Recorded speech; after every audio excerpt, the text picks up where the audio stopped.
Welcome back to New Rockstars. I'm Erik Voss, and this is a breakdown of the trailer for Captain America: Brave New World, the fourth Captain America film starring Anthony Mackie as Sam Wilson and Harrison Ford as President Ross, coming February 2025. Let's go through this trailer shot by shot to break down all the big details you missed. Here we go! The trailer opens with Sam Wilson meeting President Thaddeus Ross. Wilson, thanks for coming in. Well, thank you for the invite, sir. I have to admit, I'm still getting used to the new look. They said lose the mustache or lose the election.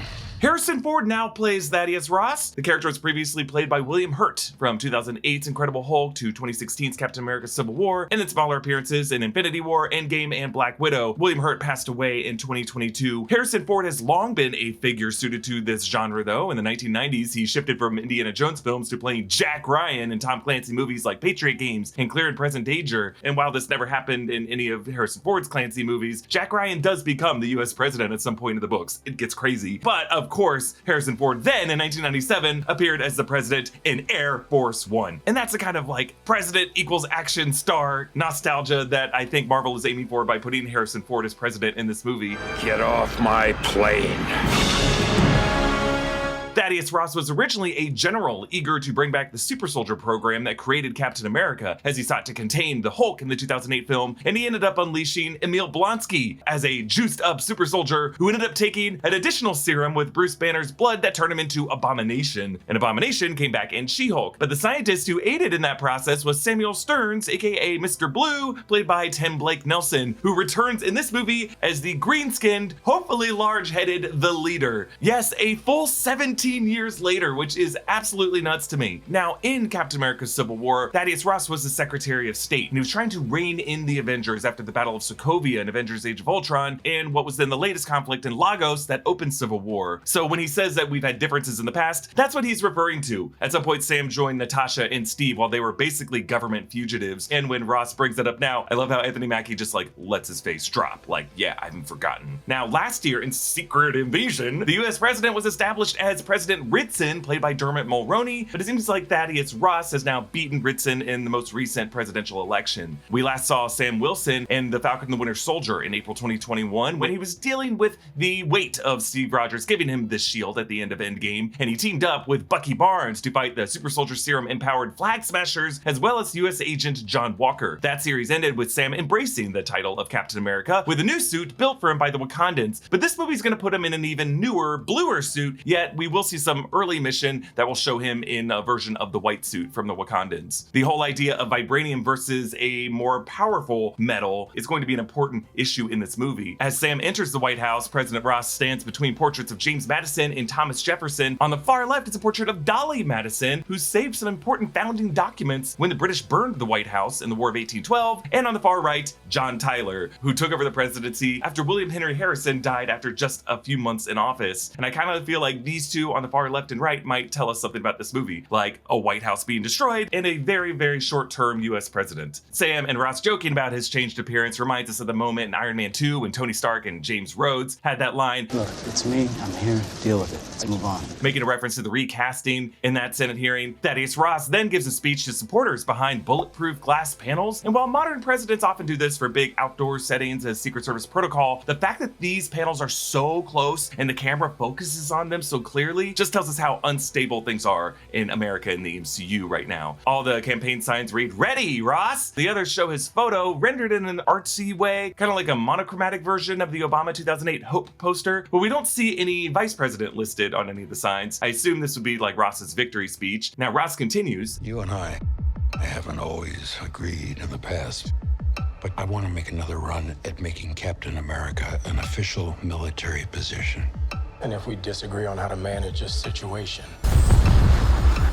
Work with me, Sam.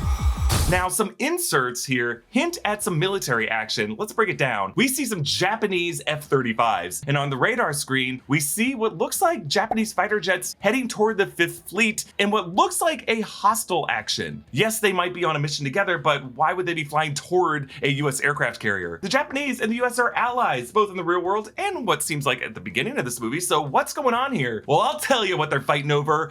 Tiamut! Yes, they are here in the Indian Ocean. That is the corpse of the dead celestial Tiamut from the Eternals film back in 2021. This guy's technically just been sitting here dormant in the Indian Ocean ever since and rarely ever addressed in the MCU. But the rumors are true. We will be returning to Tiamut in this movie. The fact that it's Japan, though, is noteworthy because in the CinemaCon footage that we saw earlier this year, there was a line from Thaddeus Ross where he credits Sam and Joaquin Torres for recovering the discovery of the Millennium stolen from a Japanese mining site. I speculated that metal could be adamantium and that they will be recovering its raw form from this giant corpse. Maybe after the Japanese refined it, Giancarlo Esposito's character stole it and it was recovered for the Japanese and the Americans by Sam and Joaquin. And that could be why we see Sam with Ross and that Japanese leader later. Geopolitics are going to be realigned by the discovery of adamantium as all these countries are scrambling to get their hands on a valuable weaponizable metal that would be stronger than Wakandan vibranium. That's why we saw those scenes with Val and Toby Ziegler and Black Panther Wakanda Forever. Later shots show Sam and Joaquin both on this mission, and I think that might even be Sam crashing through maybe an American F-22? July is for nerds. There's so much good nerd stuff going on right now between Comic-Con and Deadpool and The Acolyte and House of the Dragon and The Boys, and well, you know, you get the idea. It's hard to keep up, but it's easy to let the world know what you're into with a Nerd Riot tee. Acolyte fan, or maybe just into awesome helmets? Then you're gonna want our Peace is a Lie tee. Excited for Agatha? Grab a Blood Moon tee. Heartbroken about Gambit? Let the world know you remember him with a Remember It tee. And if you're desperately trying to keep track of your favorite Cameo and Deadpool and Wolverine, our Choose Your Fighter t-shirt has you covered.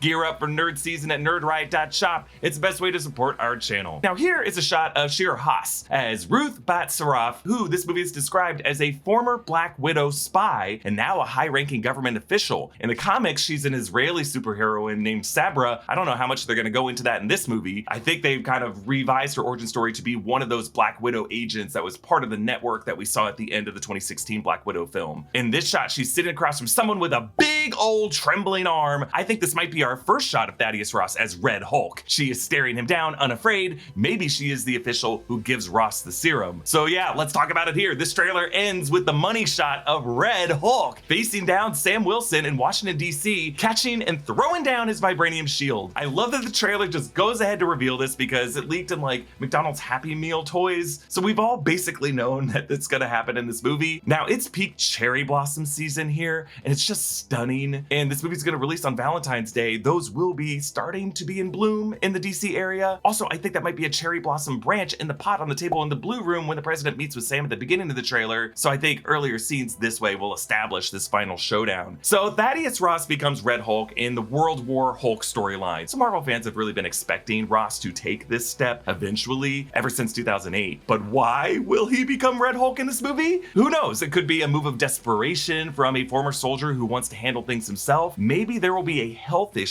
that Ross was hiding and he takes experimental treatments for, because in that 2016 Civil War movie, he did hint that he had like a heart stent removed. Later trailer shots show Ross speaking in the garden outside the White House, followed by soldiers firing upwards at something, and then here, a huge part of the White House implodes. Now the official poster art shows a giant Red Hulk hand clutching a Captain America shield, and his fingers are starting to bend the vibranium. So we see the importance of needing a sturdier, stronger metal than vibranium, and that's why adamantium is gonna be so important. And speaking of two video game characters just facing down in a cool looking setting, we have this awesome new Choose Your Fighter shirt design that you can get at nerdriot.shop. It's exclusive to new Rockstars, and it's really the best way you can support what we're doing here. Now really this trailer is a mix of CinemaCon footage and new footage shot in recent months in the reshoot. So we also now see Giancarlo Esposito's character. Esposito has hinted that his character will be someone who returns in a Marvel series after this, and Scooper, My Time to Shine Hello, claimed that he is playing GW Bridge, or George Washington Bridge, who's a mercenary who does SHIELD Black Ops missions, but also joins Cable and the group Six Pack. He was originally one of these early 90s figures introduced by Rob Liefeld and Fabiana Chiesa in the lineup of Deadpool, Cable, X-Force comics. You know, he's just someone who always got like a lot of straps and bandoliers and big old guns. So when Giancarlo says he's gonna show up in a show after this, it could be someone connected to the world of the X-Men or just any kind of show where there's arms dealings and specifically adamantium. So then the shot of Thaddeus Ross presenting in a White House ballroom with screens around him depicting a world map with sites highlighted. There's the US, France, and India with larger blips in them, but then stronger pings that might just be bases or world capitals of allies in this joint mission to recover adamantium and control its use. So we see a little dot on Iceland, on Portugal, and then either the Canary Islands or Madeira off the coast of Morocco there, then Tunisia in Northern Africa, Austria, and then up to Sweden, and then Ukraine. Don't mention the war. Afghanistan. Don't mention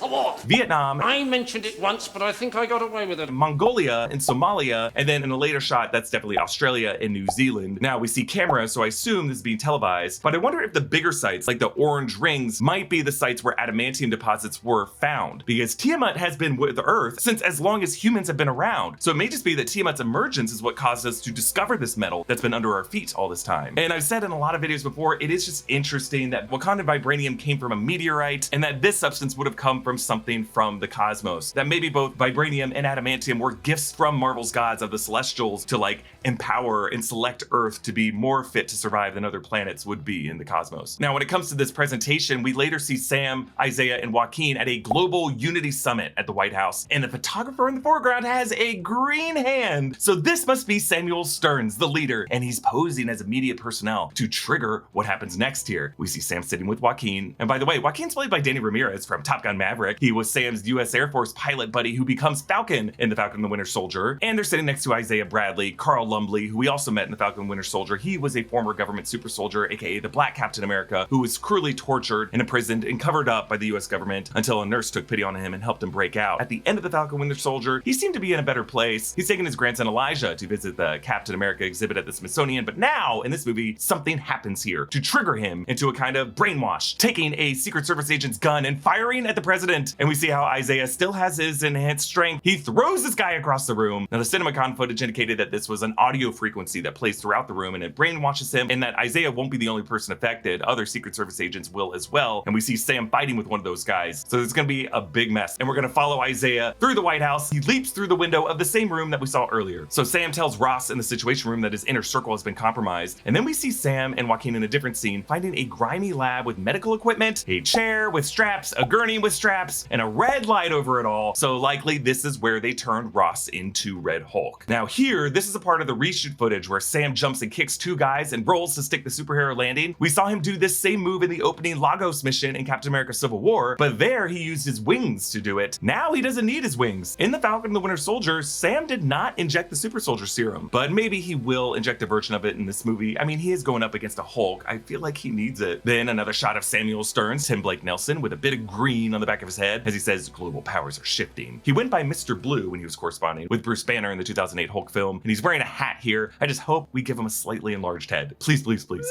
Now, often paired with Ruth is actress Hossa Roquemore, and I'm sorry, I'm trying to say that correctly because she's named after the Hossa people of South Africa, and they have a specific consonant sound. Her character is not named yet, but I wonder if she could be a Dora Milaje embedded with the US government and reporting to the Wakandan government the US attempts to develop adamantium weaponry that they're trying to use to overpower Wakandan vibranium. We do not see Liv Tyler as Betty Ross in this film, but she is confirmed to return, and set photos showed her at a funeral, and we see that funeral in this trailer, and I'm wondering if this is Steve Rogers' funeral, or maybe a ceremonial funeral because they still can't find him and maybe they're just assuming he's dead. I'm loving all the shots of Sam's new blue suit in this trailer because they're keeping the wings now, and actually they make the wings bigger and like more feathery shaped. Like they really do look like the wings of an eagle. And it's just so cool that Sam can always find his own way to express his patriotism. As he faces Red Hulk in the DC Cherry Blossoms, we see that he has a new version of the drone Red Wing as well to go with his new suit. And the fact that they're using more avian imagery to design his suit almost makes it forgivable that they turned Red Wing into a robot drone. I want Red Wing to be an actual bird like he is in the comics, but it is very cool here to see him breaking the sound barrier in that Tiamut fight over the Indian Ocean because it's like what we saw in the early flights of Iron Man's suit in the first film. This movie is going to rock. Look, I know February 2025 could be a very difficult time for our country, and seeing a drama with a crazy president turning into a Red Hulk, smashing through the White House might just hit differently at that point. Or this movie could be what like fixes America. It could be the escapism we all need. But announcement, tomorrow we are going to have a very special video on the channel. Many of you have been asking, hey Eric, what X-Men movies do I really need to rewatch before Deadpool and Wolverine? And since that movie might be bringing in characters from Daredevil and Blade and Fantastic Four, do I really need to watch all of those as well? Well, tomorrow's video will be the perfect answer to that question. It's a complete history of all 80 Marvel titles ever since 1998 and what you need to know about them before walking into Deadpool and Wolverine. We worked really hard on this video, and I think you're really, really gonna love this historical timeline explanation explanation. Comment down below with your favorite part of this trailer. Follow me at EA Voss. Subscribe to all 3 channels in the New Rockstars network for breakdowns and news coverage of everything you love. Thanks for watching. Bye.